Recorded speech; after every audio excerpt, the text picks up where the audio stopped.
Chers amis, il y a 100 ans, nous le savons, à Fatima du Portugal, des événements d'une ampleur inouïe se sont produits. La Vierge Marie apparaissait à 3 enfants, Lucia, Francisco et Jacinta. Le contenu des apparitions est connu. Il a été largement commenté et suscite encore aujourd'hui un mouvement de ferveur très important.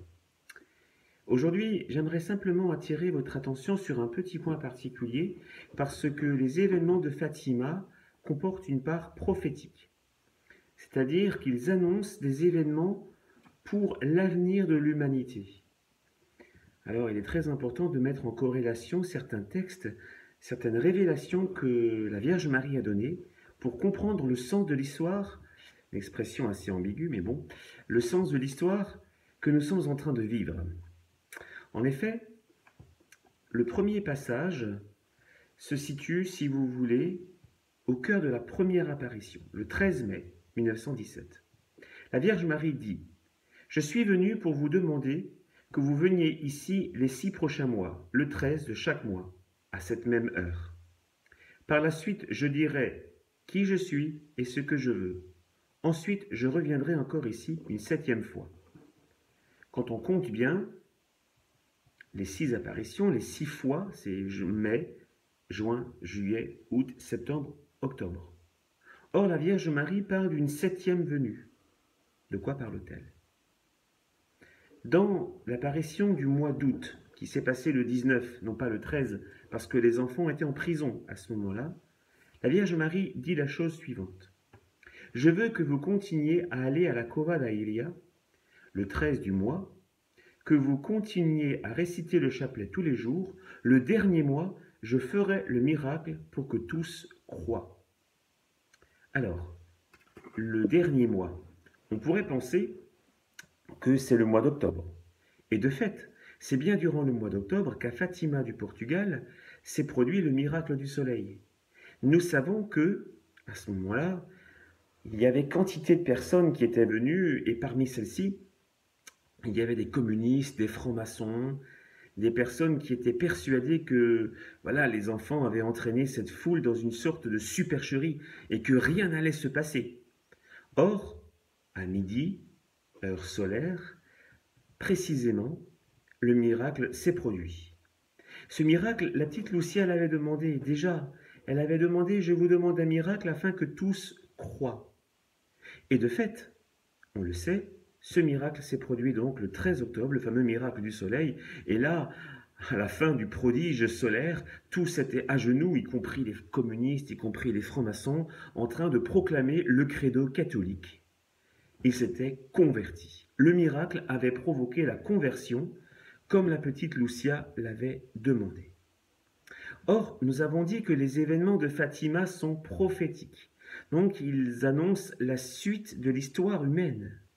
Et on revient à cette fameuse 7e venue. Et où Marie disait donc « Je ferai le miracle pour que tout le monde croie, le dernier mois ». Donc, ce qui s'est passé le 13 octobre 1917, une manifestation d'un astre, le Soleil, qui a carrément changé d'orbite, qui s'est rapproché de la Terre. Ils ont tous cru que c'est la fin du monde et ils se sont tous convertis. Ça annonce très clairement que la 7e venue de la Vierge Marie, qui ne s'est pas encore réalisée, où elle doit produire un miracle. Elle le dit, le dernier mois, je ferai le miracle pour que tous croient. Qu'est-ce que ça annonce?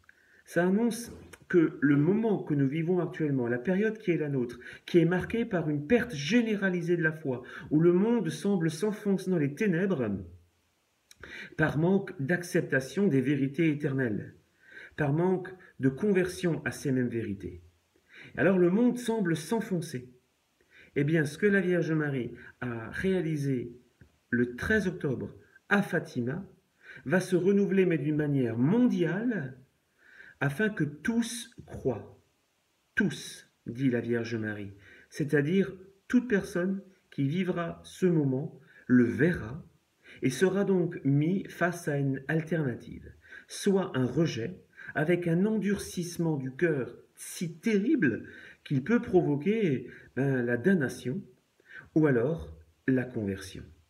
La conversion d'un grand nombre, parce que le grand nombre se laisse entraîner par les mouvements de pensée actuels, matérialistes, hédonistes.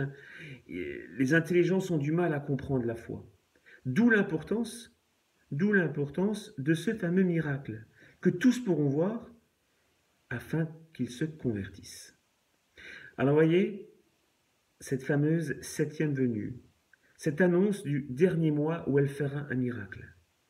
Il ne faut surtout pas le cantonner simplement à l'enchaînement des événements qui se sont passés en 1917. Tout cela est prophétique et donc nous marchons vers la réalisation de ce grand événement. Mais entre-temps, la Vierge Marie nous dit « Je veux que vous continuiez à prier le chapelet tous les jours ». Le chapelet, dans ces circonstances, devient la prière de l'appel, la manifestation devant le ciel du désir que s'accomplisse le fameux miracle de la 7e venue. Alors soyons fidèles à ce chapelet, car nous allons hâter le temps où tout cela va se réaliser.